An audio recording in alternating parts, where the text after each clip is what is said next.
Okay, guys, what is going on? It's Miller here, and today we're going through lesson two.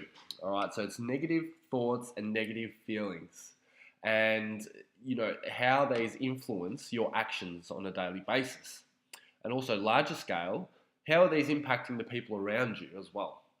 And this is a super important lesson, and I know it's going to help a lot of guys out there, because if you can't escape your negative thoughts and negative feelings, then how are you going to move forward, get on top of this?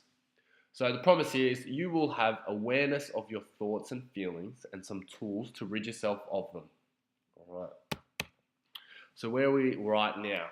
We're stuck in a rut and we're going around and around in a downward spiral of negative emotions. And it doesn't take much to really set us off, down that rabbit hole of thoughts and feelings and one thing, what if this, then what if that, and if this happens, then that will, and I'll feel this. And we're getting triggered by seeing, maybe other children in the street or seeing places that we went to with our ex, or maybe seeing movies that remind us of when we were together as a family unit. And we feel like shit, and these thoughts and words are having a negative impact on our ability to work and see our friends. A lot of people struggle to get out of bed. A lot of people feel like they can't see their friends anymore because there will be a negative impact on their relationship. And that actually pushes us further down that negative spiral of emotions.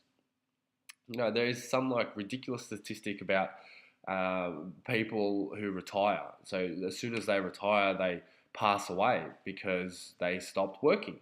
And it's basically because they lose their sense of purpose. They lose their sense of meaning in life because our work and being able to provide for ourselves and have a self-sustaining relationship with ourselves is really important for our mental health. Okay, so we are the foundations. Without us being on track, everything topples over. And if we think long term, these negative thoughts and feelings are going to have a huge impact on our ability to parent our children. All right, a huge impact.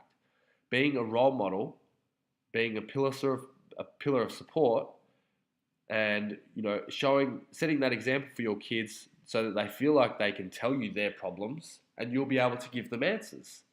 Because if kids sense that you haven't got your own shit sorted, then they kind of withhold their own stuff from you. Kids can kind of be protective in that way where they'll bottle up stuff in protection of others. So we don't want that to happen. And then for yourself, if you want to meet new women, if you want to potentially get back with your ex, if that's what you want, then you're going to have to solve or deal with the problems that you have right now. You're going to have to get back on track. If you can't get back on track, nothing else is going to happen. It's as simple as that. So we want to break free. We want to break free of the emotions and the negative things that are holding us back right now. We're feeling chained down. We're feeling like we're suffocating. We can't be that fun, positive guy that we used to be, that we know is inside and that we know that we can be.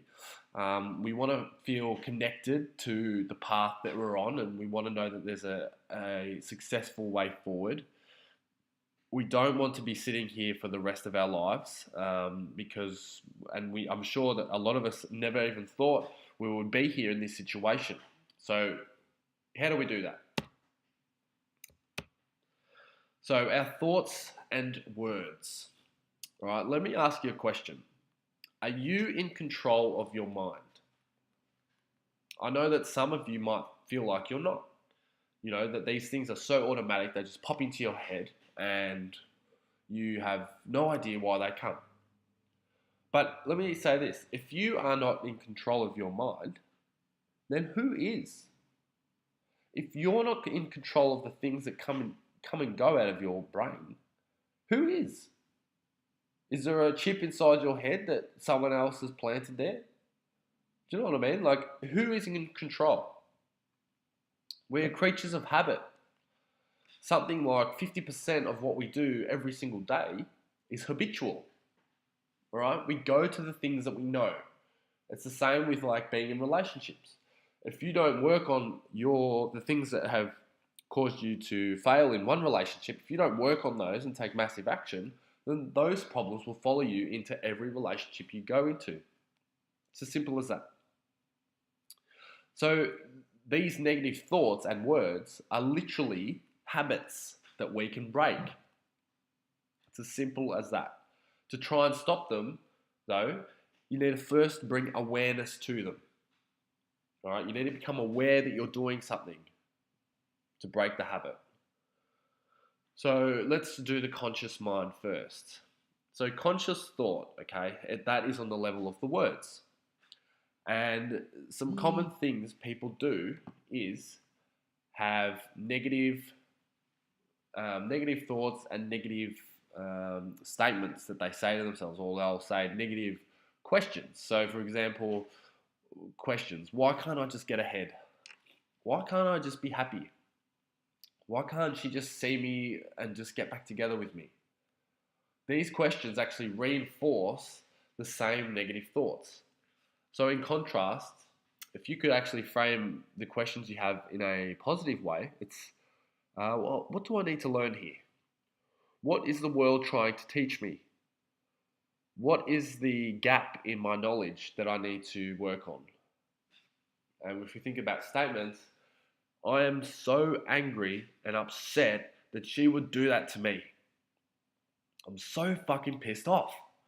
Versus, I know that she's in a bad place right now and that I need to support her. I fucked up so bad for everyone. I fucked up everything in my life. Versus, I could have reacted better in that situation. And it's really important about the tone and the speed of your voice. So like I was saying before, I fucked up so bad for everyone. Versus, oh, I could have reacted better in that situation. That internal dialogue that is going on in your head, you need to bring awareness to the tone and the speed of how that's happening and the content.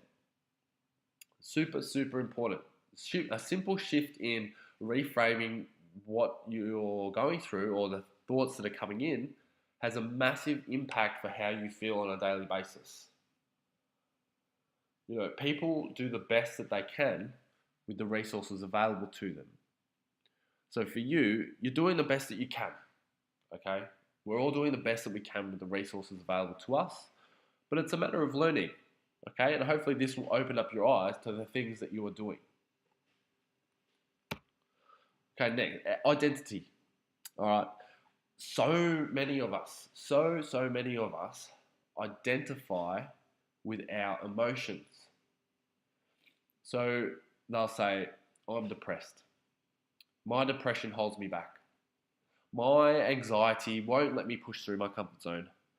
I'm shit out at relationships. I am a bad communicator. And you are not those things, okay? Those things are not your identity.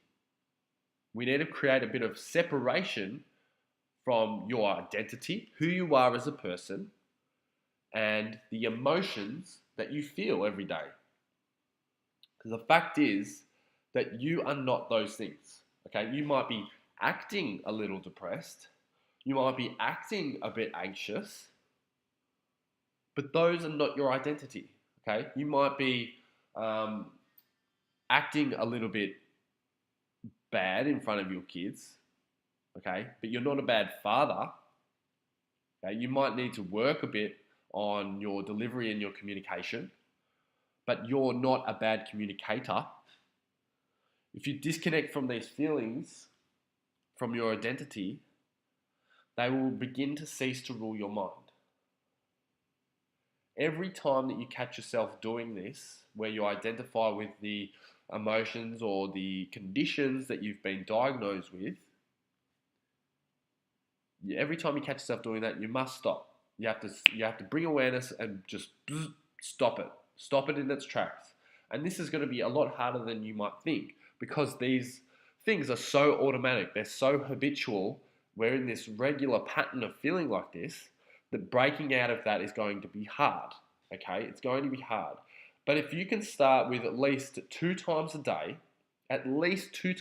catching yourself out having these negative automatic thoughts and feelings, you start to train your subconscious mind away from doing that behavior. Okay? You start training your mind to react differently. Okay, that's really what it comes down to. You're retraining your mind away from automatic negative feelings to bringing awareness, to reframing it in a way where it's like, okay, it's more positive, it's lighter, it's not as connected and labeling as I'm depressed, I have depression, it's my depression, my anxiety, my worthlessness, my self-esteem is low. Okay, if you can disconnect from those, you'll begin the process of becoming a lot better. So you need to decide. Make a stance. Take a stance, make a decision to become aware of and change the automatic processes that go on in your mind, okay? Now is the time to make a stance. Because if you don't get on top of this in a year, if you don't get on top of this in fucking 6 months, where is that going to leave you? Where is that going to leave you? You need to get on top of that right now, okay? Make the decision. So the task. I want everyone to write out a list in the comments, 5 things that they have thought about themselves in the last week. Okay, 5 things that have been negative emotions or thoughts or feelings that they've had in the last week. And I want you to write those in there, and then next to those, reframe them into more of a positive thing. So like I said before, it's like I fucked up bad for everyone versus I could have reacted better in that situation. I'm a bad parent versus I have things to learn to become better. I am a terrible communicator versus I haven't reacted well in the past, but I'm going to work on that. All right, so 5 things that have gone through your mind in the last week and a reframe for them. All right, good stuff, guys. See you later.